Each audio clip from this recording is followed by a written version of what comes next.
I think if I hear you call me Becky one more time, six-pack, I'm gonna pop your tops. All six of them. Who are you?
Critics are calling The Player a masterpiece. Gonna be funny? Yeah, it'll be funny. Smart. We're gonna have to have a little sex in this mystery. Oh, yeah, sure, we'll get it. Sophisticated. Are you seeing someone else? No.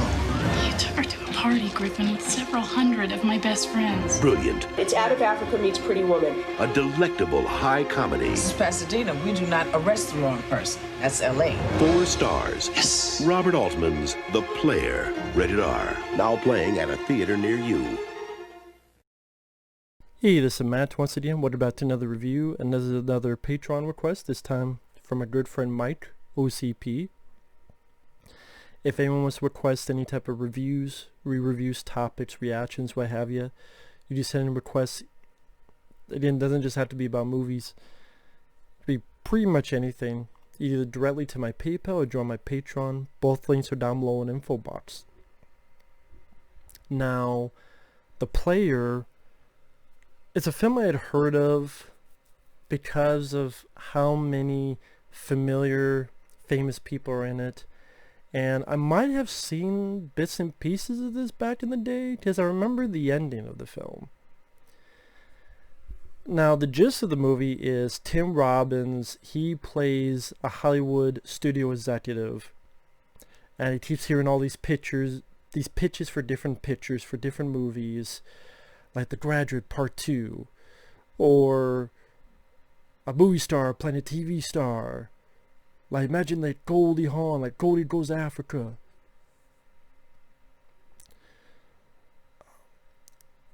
Meanwhile, Tim Robbins is getting these postcards from the stalker, who he thinks is his writer, played by Vincent D'Onofrio. So in one thing leads to another, he confronts the guy, some stuff happens, he ends up accidentally killing the guy. And now the cops are on to him, wondering if he had anything to do with this. The stalker still sending stuff, so it wasn't even the stalker. Meanwhile, his job might be taken away by this new guy, played by Peter Gallagher. And then he falls in love with this other girl, so there's all this stuff culminating into what he's supposed to do. Amidst this satiric look at Hollywood, what you call, some people say, the death of American filmmaking, like the whole, whatever you want to look at, the satirical wise, the plot summation of it. I enjoyed it because of the cast. I enjoyed it because of its look at Hollywood. I enjoyed it because of the fun references within Hollywood. Like the beginning, you have this tracking shot, and Fred Ward, who plays the guy who heads the security of the studio, he's talking with this guy, talking about how, oh, nowadays MTV cut, but I remember back in the day, they had tracking shots, like Orson Welles' Touch of Evil. And he's saying this while, for like 7 minutes, this opening is all one tracking shot.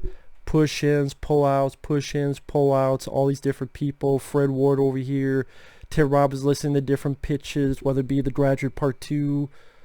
What, someone has a stroke? When's it going to be funny? I mean, is it going to be funny? It's going to be funny with a stroke? Or, like I said, the other stuff I mentioned.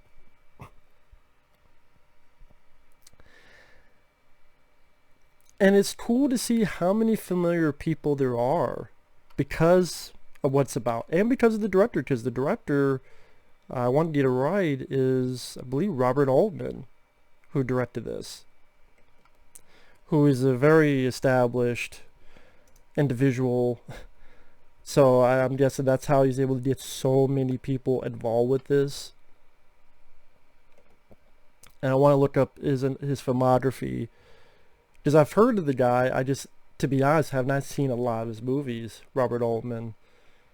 I mean, he did, after this, he did stuff like Shortcuts, The Gingerbread Man. Before this, he did The Long Goodbye, California Split. Nashville is probably his most famous. MASH.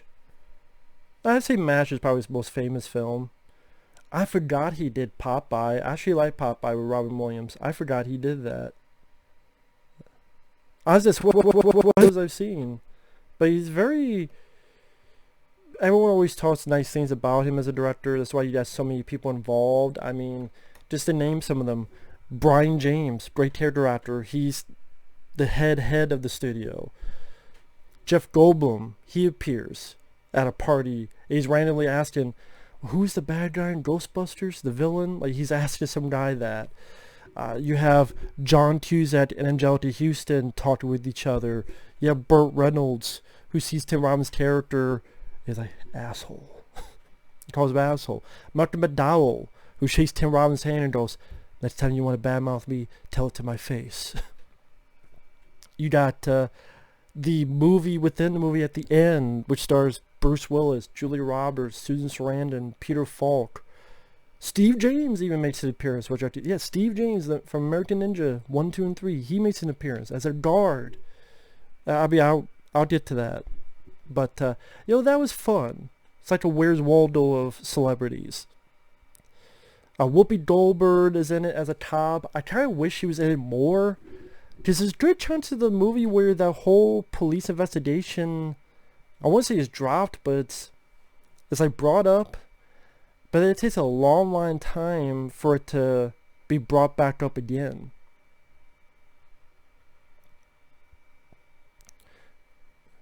And I would say the stuff I enjoyed the most of it, though, was the look into Hollywood. And part of me wishes the entire film was about that. And in a way, the whole him killing this guy and the cops looking into it, that was the stuff I was the least interested in. Again, the stuff when he's dealing with the other Hollywood executives, dealing with actors and hearing pitches, and that was the stuff that was more interesting, like getting a weird insight to how Hollywood films get made and how they'll do these speeches about film, we love movies, then behind the scenes, well, we gotta have this, we gotta have this, we gotta have this. Like in order to fuck over Peter Gallagher, the new guy on the block, he gets this pitch from two people. One of them is actually Dean Stockwell, who I remember from Quantum Leap, among others. Him and mainly this other guy who I forget his name. I remember he was in Hudson Hawk as one of the villains. He was one of the main villains in Hudson Hawk. He pitches this movie about DA not being able to save this woman's life, even though they fall in love, and it's a sad ending. There'll be no stars. And he's like, okay, yeah, go ahead. Then he calls Peter Gallagher and says, hey, you gotta hear this pitch. I think it'll be a big sure thing. So Peter Gallagher runs with it, but Tim Robbins did that on purpose because he knew there's going to be some fuck-ups with this movie. And then I'm going to come in and save the day and go, let's put big stars into it, and let's, like, he knew it'd be shot and it would, or something would happen, he'd come in and save the day, Let me put big stars like Bruce Willis, Julia Roberts. Let's put it a happy ending. I get to save the day. So by the end of the film, he's now the studio is his head, not just his executive, but the head. Like, that was the stuff that was interesting because I could see it happening. I could see that's how it works, especially at the time this film was made. And you just seen all these familiar people go in and out, and these weird pitches for movies I never did made, and that was all, you know, Fred Ward is studio security and Tim Robbins interactions with him. It's a really good cast, and it's a really nice camera work as well. Certain way things are edited, certain way cameras will push into this, and or cut away to these posters that have like murder in the title. But I guess because like Whoopi Goldberg and this other cop, I think it's Lyle Lovett, I could be wrong, might be someone else. Again, they appear, but then they disappear for a long time to the point I almost forget about it. And then meanwhile, Tim Robbins is dealing with this love story with this girl named June. To be honest, I was very indifferent with that and that whole love story aspect. Which I would say that was my least favorite aspect. It's not that they did a bad job, it's just I didn't give a shit what Tim Robbins, who he falls in love with. But I did at least say the police investigation was more interesting than that. But I don't think this is one of those things. I don't know if you needed a love story, but it's like, okay, this is not the worst I've seen.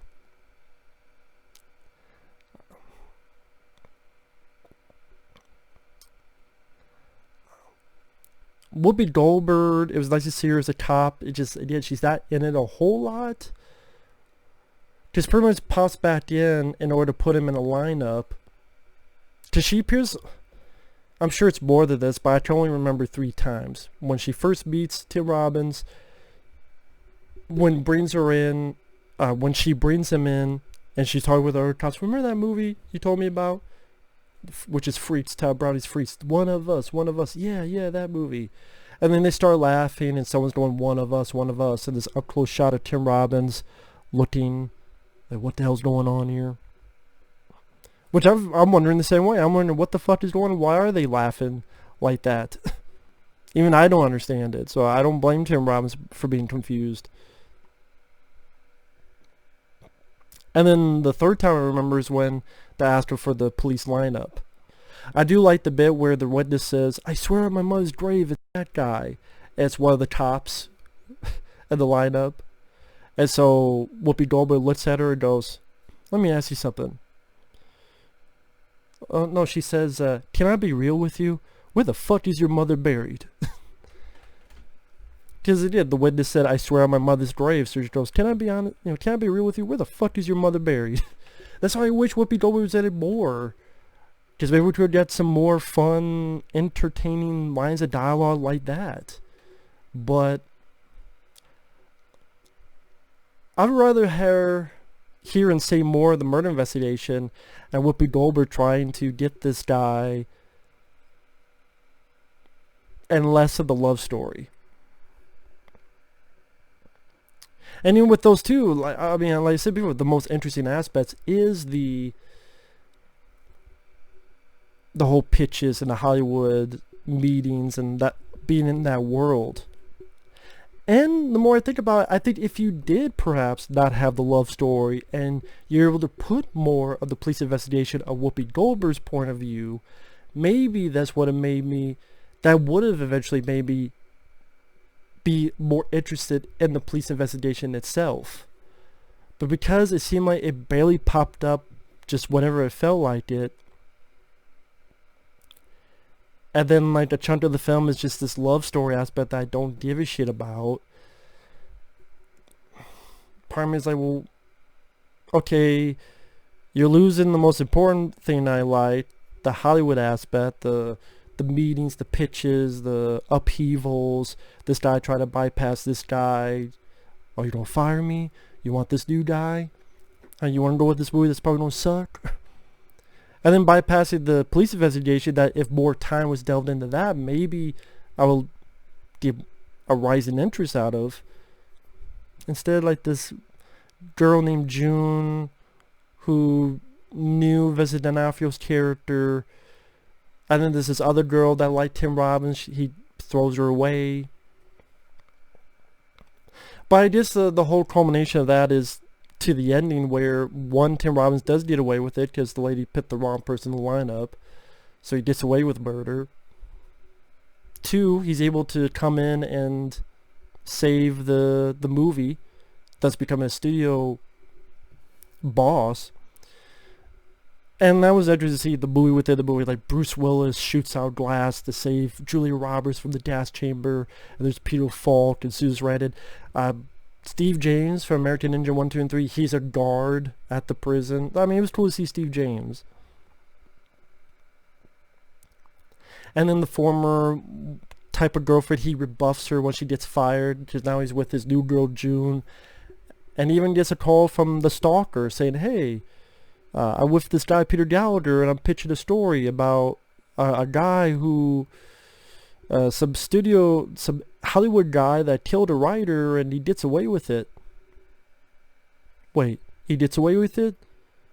If the money's right, hey, if I agree to this, you promise he gets away with it? Yeah. Okay. You got a deal. By the way, what's the name of this movie? It's The Player. And then Tim Robbins says, The Player. I like that. And I guess with the love story is to culminate the fact that this guy who did all the wrong things. I mean, he got away with murder. He purposely fucked over this guy so that he could come in and save the day. He rebuffs this girl who's nice to get this other girl. He wrote himself the happy ending that he also got into the movie. He even says a line that is the same as the final line of the movie within the movie. Traffic was a bitch. I think that was the line that they wrote Bruce Willis to say to Julia Roberts. So Tim Robbins, he got away with it. He got his happy ending. He says it as tried to simulate whether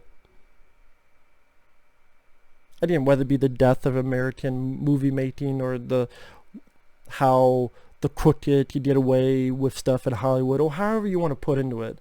To me, I'm like, okay, that's kind of clever. I kind of get what I was going for. I appreciate his cleverness. I appreciate a lot of his writing. And again, you have like a 7-minute tracking shot. There's some really nice pieces of direction a la that. I like the way scenes are edited and shot. And at the very least, it's a fun movie that, like I say, play a Where's Waldo of famous celebrities. There's that guy, there's that guy, there's that guy. Like I think one random scene you see like Gary Busey in the distance and other people. I was like, that was pretty fun. That was pretty cool. And again, it's a little over 2 hours. I would say the love story is the least interesting aspect for me, at least.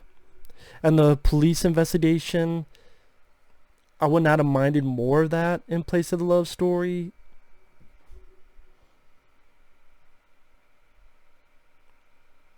Like maybe instead of the love story with the girl June, maybe give those scenes to Whoopi Goldberg, and like this Tim Robbins Whoopi Goldberg face off. Like she thinks, oh, I'm gonna get you one day. I don't know.